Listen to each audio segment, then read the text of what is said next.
Well, this is a dream project in many ways. There's a couple of IPs I would tear my eye teeth out to work on, and this is one of them. We are huge fans of what's been done with the franchise beforehand, and to reach out and add to that in a meaningful way, I think is a great opportunity.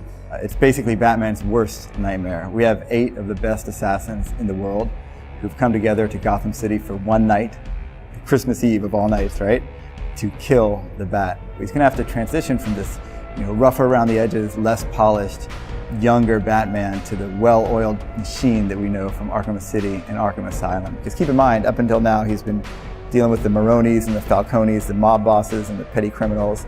And the assassins are just on a whole different level of difficulty. He's used to winning at the start of our story. He's used to being the strongest guy in the room, the fastest guy in the room. And that changes tonight. So at some level, that's kind of crushing for his own ideas of himself, but it's also a great opportunity to learn and evolve and adapt.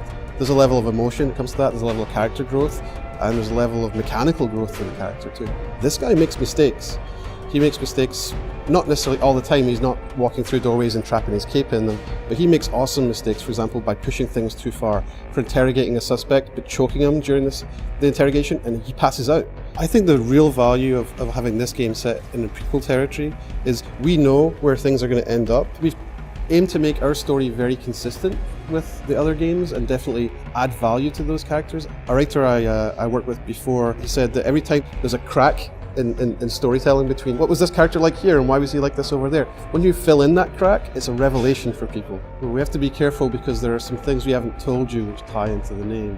This is about the origin of key relationships and moments in Batman's life.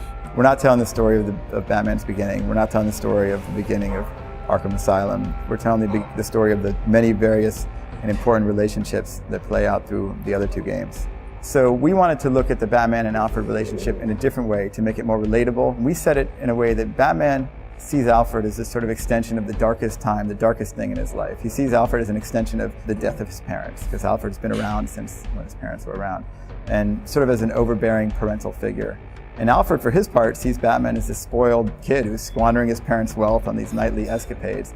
And the 2 of them clash. They clash often throughout our story. The character of the Penguin is someone that, he's an arms dealer. He's clearly, untrustworthy. He'd shoot you in the back as soon as he'd shake your hand. But at the same time, he has information that Batman needs. So Batman can't be too rough with him. He can't, knock him unconscious. He needs to figure out how to extract this information and get something useful from this very bad person. The game is really about sort of what you can get that you can use from everyone and everything in Gotham. Christmas is going to be really fun because it adds a certain irony to everything. It's black on white. Gotham is the worst place in the world, right? It's this horrible black lung of a place. Then you've got Christmas, which is this wonderful warm image that we all have of being together with our family and having presents and eating together and generally rejoicing. And so it's kind of like this feeling of, happy birthday, you've got cancer. It's a good thing and a bad thing wrapped together, but it keeps the sincerity, and the theme is there. It's not ridiculous, but it adds a level of black humor and I think emotional resonance and depth to all of our locations and all of the events taking place.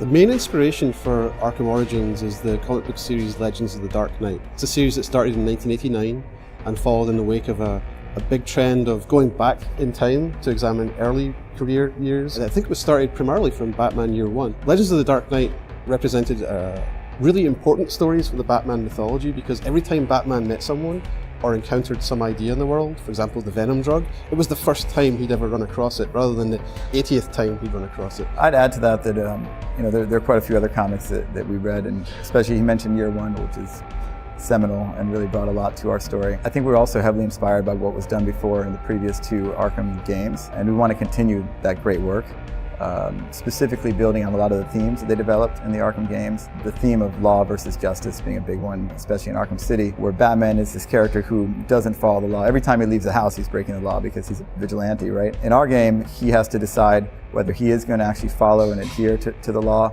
or break the rules and deliver justice to the people of Gotham.